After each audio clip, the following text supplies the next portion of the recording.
దేశవ్యాప్తంగా శ్రీరామనవమి ఉత్సవాలు అంగరంగ వైభవంగా జరుగుతున్నాయి. ఈ సందర్భంగా భద్రాచలంలో సీతారాముల కళ్యాణాన్ని అంగరంగ వైభవంగా నిర్వహిస్తున్నారు.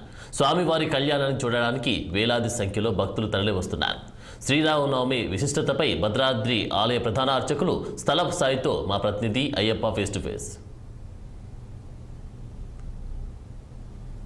ఉత్సవానికి సర్వం సిద్ధమైంది. సుమారు 3 లక్షలకి పైగా భద్రాచలానికి భక్తులు చేరుకున్నారు. వారికి అన్ని సౌకర్యాలు ఎటువంటి ఇబ్బందులు లేకుండా కూడా జిల్లా యంత్రాంగం అప్రమత్తమై భారీ బందోబస్తుతో కూడా ఈసారి శ్రీరామనవమి ఘనంగా కళ్యాణ మహోత్సవాన్ని నిర్వహిస్తున్నారు. రెండో రోజు పట్టాభిషేకం అయితే జరగనుంది. అసలు శ్రీరామనవమి పట్టాభిషేకం విశిష్టతపై మనతో పాటు ప్రధాన అర్చకులు ఉన్నారు. వాళ్ళని అడిగి తెలుసుకునే ప్రయత్నం చేద్దాం.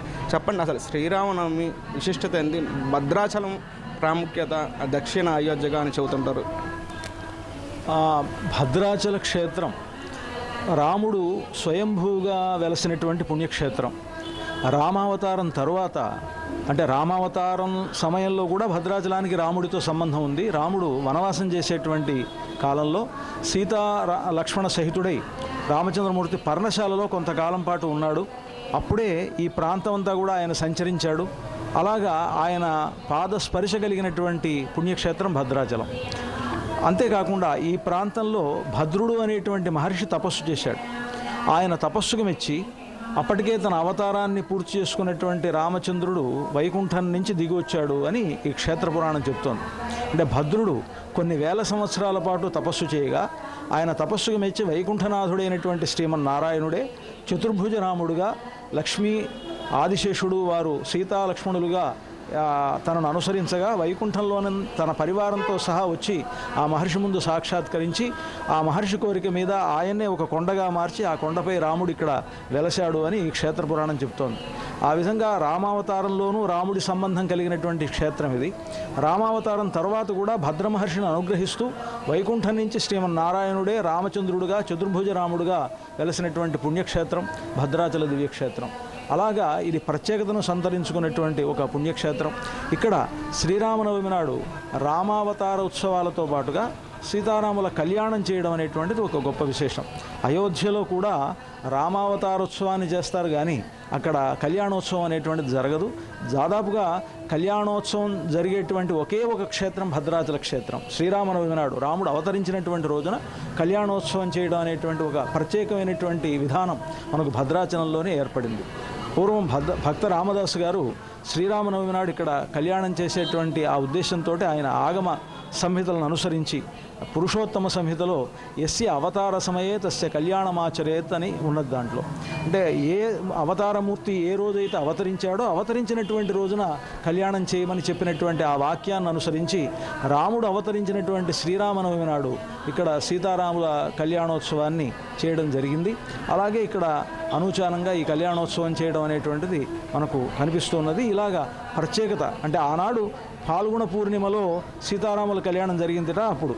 కానీ ఇప్పుడు శ్రీరామనవమి నాడు భద్రాచలంలో ఈ కళ్యాణోత్సవం చేయడం అనేటువంటిది ఆగమ సంప్రదాయాన్ని అనుసరించి జరుగుతున్నది.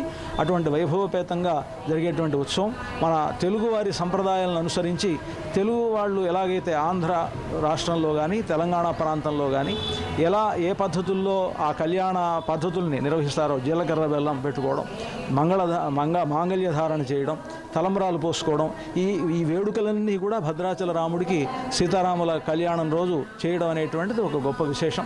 అలాగా మన తెలుగువారి సంప్రదాయాలను ప్రతిబింబిస్తూ చేసేటువంటి ఒక ప్రత్యేకమైనటువంటి ఈ సీతారాముల కళ్యాణోత్సవం భక్తులకి ఎంతో కన్నుల పండుగగా ఉంటుంది. అంతేకాక ఆ కళ్యాణ తలంబ్రాలు, దాంతోపాటు ముత్యం కూడా స్వామివారికి ముత్యాల తలంబ్రాలతోటి తలంబ్రాలు పోస్తారు. అలాగా ఉన్నటువంటి ఆ తలంబ్రాలు ముఖ్యంగా మన శిరస్సును ధరిస్తే తద్వారా మనకు కోరినటువంటి కోరికలన్నీ తీరుతాయని, మనం తలపెట్టినటువంటి కార్యాలన్నీ కూడా సఫలమవుతాయని చెప్తారు. కనుక అలాంటి ఒక గొప్ప కళ్యాణోత్సవం అనేటువంటిది శ్రీరామనవమి నాడు జరుగుతుంది.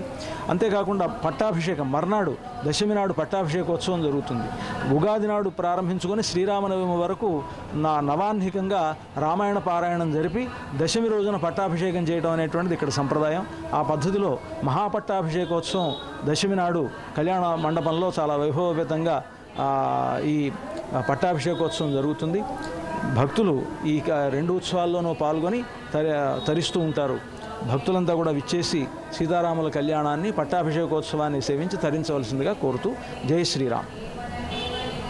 సుదూర ప్రాంతాల నుండి 2 తెలుగు రాష్ట్రాల నుండి కావచ్చు ఇటు ఎంతో ప్రాముఖ్యత కలిగినటువంటి భక్తి శ్రద్ధలతోటి భద్రాచలంలో రేపు జరగనున్నటువంటి సీతారామ కళ్యాణానికి పెద్ద ఎత్తున భక్తులు రాబోతున్నారు. కన్నుల పండుగ వైభవంగా జరుగుతున్నటువంటి కళ్యాణ మహోత్సవానికి పూర్తిగా ఏర్పాట్లు అయితే అయ్యాయి. 2వ రోజు జరుగుతున్నటువంటి పట్టాభిషేకం కూడా కన్నులారా తిలకించిన ఆలయ అర్చకులైతే చెబుతున్న పరిస్థితి ఉంది. కెమెరామెన్ రాజుతో అయ్యప్ప 6 టీవీ భద్రాచలం.